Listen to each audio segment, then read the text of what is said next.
Hey, how y'all doing again? Got another Facebook video, YouTube video going live. We're gonna kick some conscious knowledge out to y'all.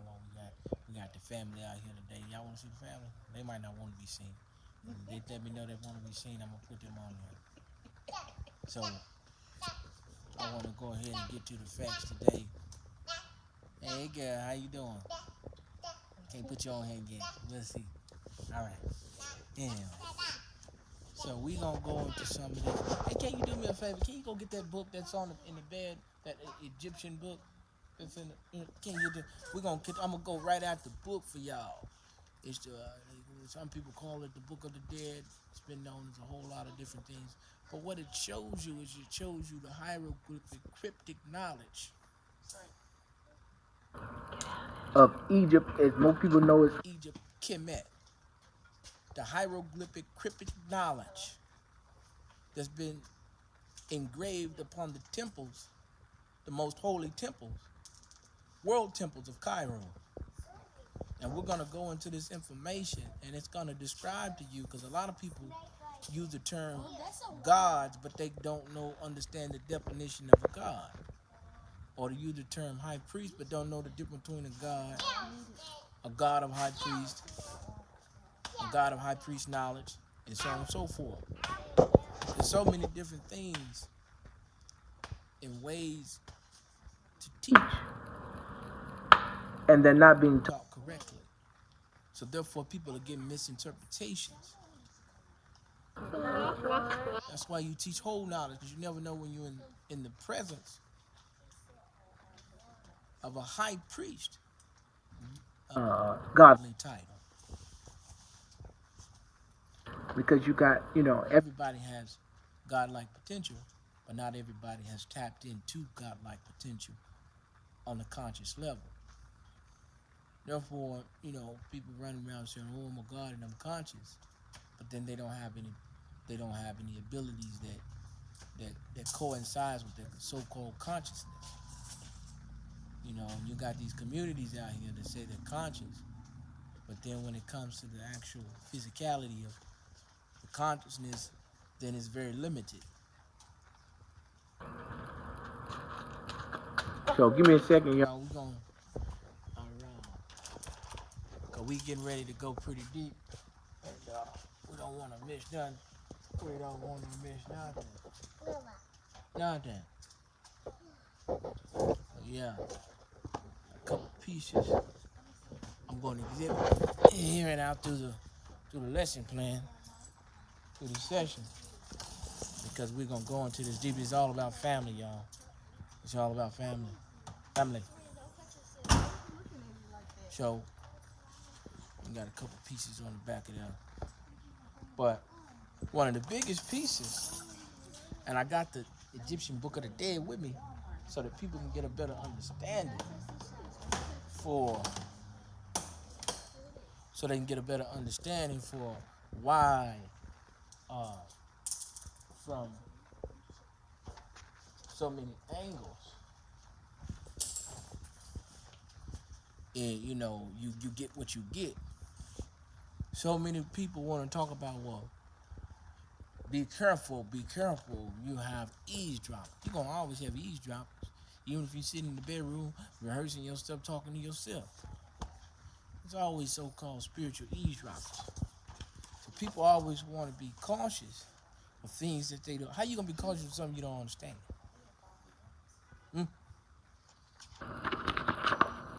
It's very difficult to be that. But I got some pictures here going into the education. And this is very And important. I'm going to show you one picture just out. I can pretty much touch on any subject on this thing, but I'm going to show you one picture just out. I'm going to exhibit this to you. Look at this. If you look at this, this is two totally different ethnicities of people. Two totally different ethnicities of people. And you have these high priestess. What they're doing is they're hailing in this high priest from a totally different background. They're hailing her in. They're worshiping. The word worship In most sense, a lot of people don't really understand what the word worship means. It means exactly what it says. To worship means to send forth. To send forth, to call forth. To call forth something. When you're calling forth something. And even in this picture right here of King Tutankhamun's tomb, you have the priest Akhenaten, the young Akhenaten, the young Tutankhamun. Then you have the priest working in burial, where they're seeing him. They have worshipped him they have sent forth for him, and then they're seeing him. And they're seeing him in his natural form. So look at the difference between the color of his face here. It's more of green, and the color of his face here. Notice that there's an X on this one, but there's no X on this one. Notice that the hands are visible on this one that look like the flesh is normal, but on this one right here, the flesh is not normal. Notice that he is passing what looks like a saber to her, but not to these men here. So what is it about her? And then she has a white bandana tied around her head. See, these are the mysteries of Kemet and the ancient knowledge that surround the tombs and the temples, even the baboons on the wall. Notice how they're sitting in the engraved.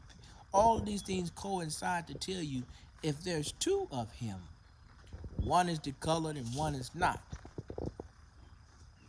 And you don't understand understand that there's two of you. Minimum. I said minimum.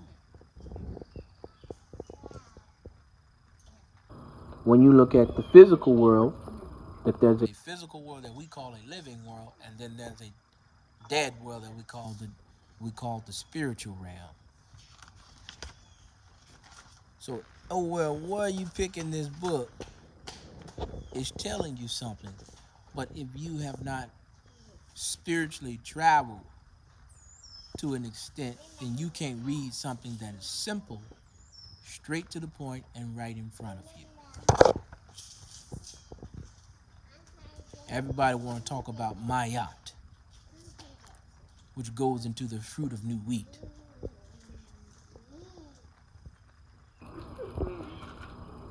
the dog stop. You do have a dog star, but you have the living sitting behind the dead. Who is the dead and who is the living? That's the true question. Who is the dead and who's the living? So as I'm live here, and we've gone through just a couple of things on the Book of the Dead in Cairo, when they talk about the breath, the Ra, the Ka, and we go into a lot of different pieces of the science.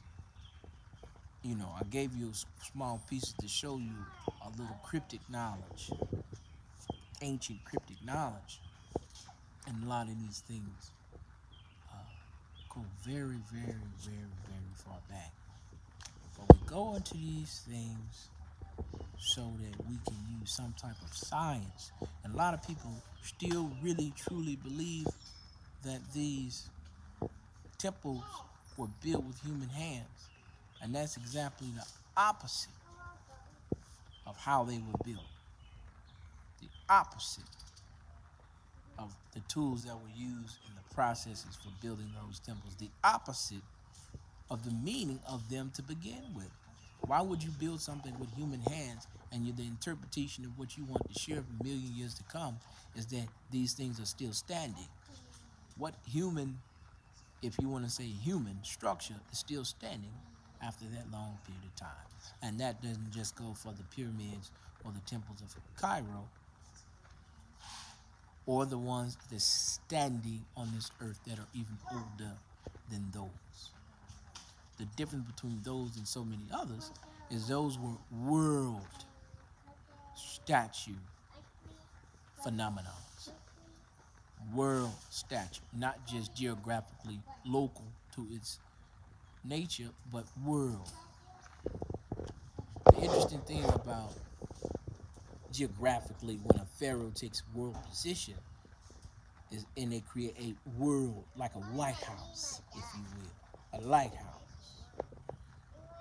The difference between the size of those in Cairo, like Khufu, and the other ones on the other geographical features in other parts of the world is when they made a world statement that we are a world government, and they entered those rights to build there. You have to have a right to build. You have the right to build a structure not made by human hands. You go through Ramses' house and you're taught how to structurally build. King David. In Solomon's house, you're taught defense and you're taught engineering. You're taught architecture, engineering, and you're taught how to scout.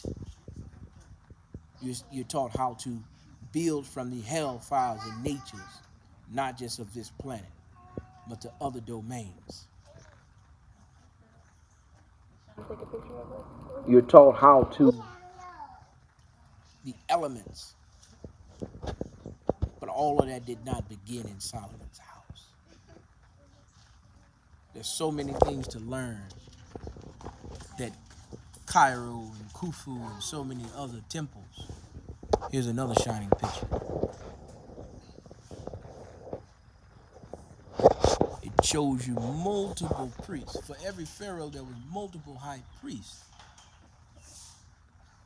There were multiple high priests. For every pharaoh, there's multiple high priests.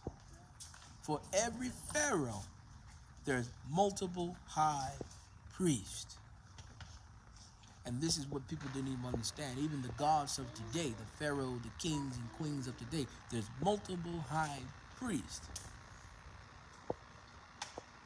that help govern and keep that person afloat. Multiple high priests and priestesses to help keep that person afloat.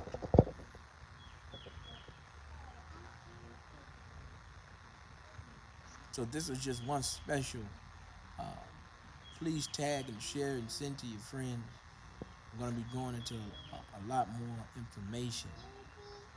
Matter of fact, I'll probably do another video here in a second.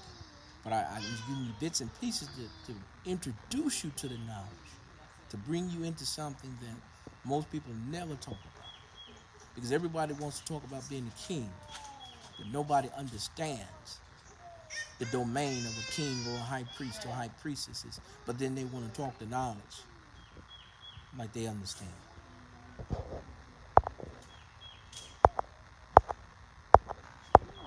You guys have a wonderful day.